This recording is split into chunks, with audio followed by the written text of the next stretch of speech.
Hey Dan, how important is it to maintain the character of my home when I'm thinking about renovations and or selling my property in Mauna Kea? I love it. I'll answer it coming up next.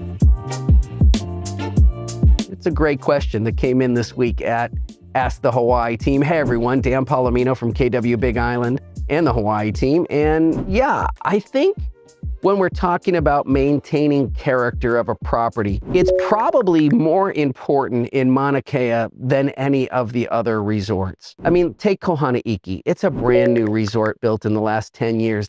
Everything's new. Everything's new architecture, new design, new finishes. There's no old school, old vibe, legacy character to that. So it doesn't really apply in Kohanaiki.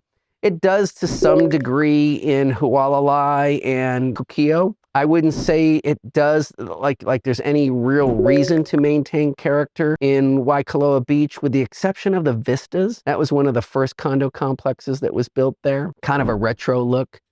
And then Mauna Lani, yeah, there's some homes in there that you might want to preserve the character, but none like Mauna Kea. You've heard me say before, Mauna Kea has this cult following.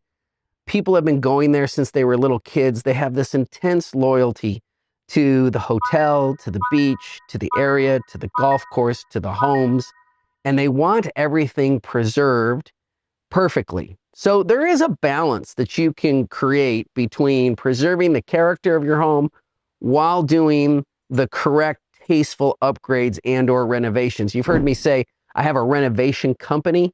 And we do that. We fix up people's properties in order to get them ready for sale. And we can do it anywhere. We can do it in Mauna Kea. We can do it in Waikoloa Beach. We can do it in Hualalai. But the point is, yeah, I do think if you're looking for maximum value in Mauna Kea, you want to preserve the character because it's got a lot of vibe. And one of the best examples I tell people about is the villas in Mauna Kea, because they've got their mid-century modern. They're all flat roofs, very contemporary designs. And it reminds you of a kind of a cool hip pad of the 60s. And people love that and they gravitate to that. And even when those units aren't renovated, they sell well. And when they are renovated, they sell even better. So take that for what it's worth. I'd say maintain as much of the character as you can while doing some tasteful upgrades. I hope that answers your question. And if you have any others, I'd love to talk with you. You can call me on my cell phone, 808-987-3306, 808-987-3306, or check us out at thehawaiiteam.com. And until we talk again, aloha.